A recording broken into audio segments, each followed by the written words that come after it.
रजनी को बचपन से ही पेंटिंग का बहुत शौक था।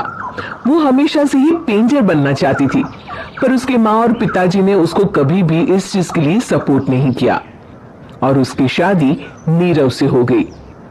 नीरव रजनी को बहुत प्यार करता था, पर रजनी हमेशा चुपचाप ही रहती। वो इस शादी से खुश नहीं थी। वो ये शादी नहीं करना चाहती थी। उसे तो हमेशा से पेंटर जो बनना था। अपने इस सपने को वो नहीं पूरा कर पाई, इसलिए वो हमेशा उदास रहती थी। रजनी, बहुत ही बढ़िया फिल्म लगी है, कल देखने चले? नहीं जी, कल मुझे बहुत काम है, मैं नहीं जा पाऊंगी। अच्छा तो कोई बात नहीं, संडे को चलते हैं। देखिए, मुझे फिल्म देखना पसंद नहीं है, आपको जाना है तो चले जाइए।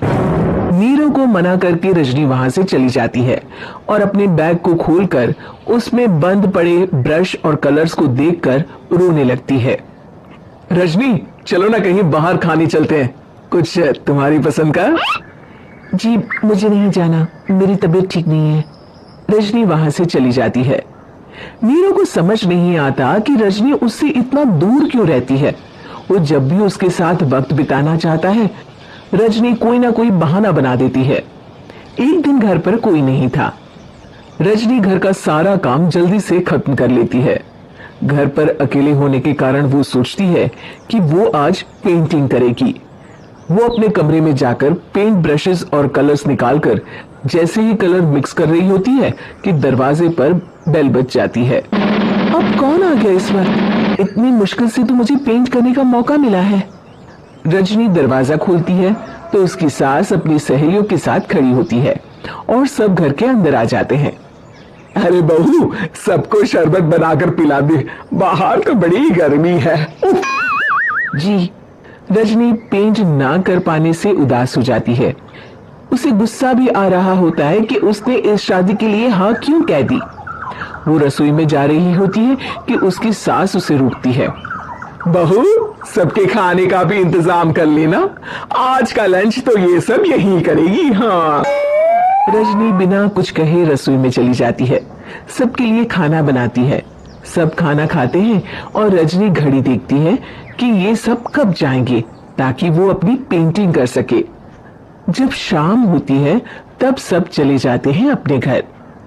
अरे बहू, सब तेरे खाने की तो बहुत तारीफ कर रहे थे, सबको बहुत अच्छा लगा खाना। आपको मुझे सुबह बताना चाहिए था ना कि आपकी सहेलियां आ रही है। पता भी है कितना वक्त लगा सारा खाना बनाने में। अरे बहू, तू ऐसे कैसे बात कर रही है मुझसे? तो और कैसे बात करूं? मैं इस घर की कोई नौकरानी नहीं हूं कि इतना काम करूंगी। रजनी अपने कमरे में जाकर दरवाजा बंद कर लेती है। शाम को जब नीरव आता है तो उसकी माँ उसे पूरी घटना के बारे में बताती है। क्या रजनी ने आपसे इस तरह बात की? माँ, हाँ, और पता नहीं उसे क्या हो गया है, शाम से बाहर भी नहीं आई है। मैंने तो कई बार आवाज दी, खाना भी नहीं खाया उसने। तू ही बात करके देख ले बेटा। नीरव अपने कमरे का दरवाजा खटखटाता है। रजनी, दरवाजा खोलो, मैं हूं। रजनी दरवाजा खोलती है और फिर वापस जाकर अपने बिस्तर पर लेट जाती है। रजनी, मां से बात करने का ये क्या तरीका है? मैंने कोई गलत बात नहीं की है। अरे तुम क्यों ऐसे बर्ताव कर रही हो सबके साथ?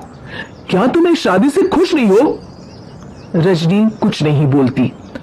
अरे बताओ मुझे रजनी, क्या ये शादी तुम्हारी मर्जी के खिलाफ हुई है? हाँ, मैं ये शादी कभी नहीं करना चाहती थी। तुमसे क्या, मैं किसी से भी शादी नहीं करना चाहती थी। रजनी रोने लगती है। चुप हो जाओ रजनी, बताओ मुझे, तुम क्यों नहीं करना चाहती थी शादी? रजनी बेड के नीचे से अपने पेंटिंग्स, कलर्स, ब्रश, पेपर्स निकालती है। इतने में उसकी सास भी कमरे में आ जाती है।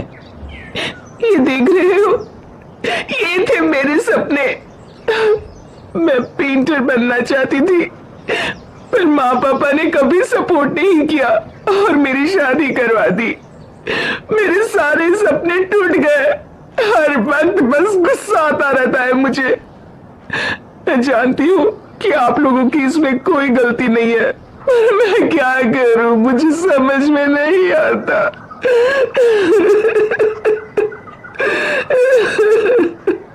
रजनी फूट फूट कर रोने लगती है।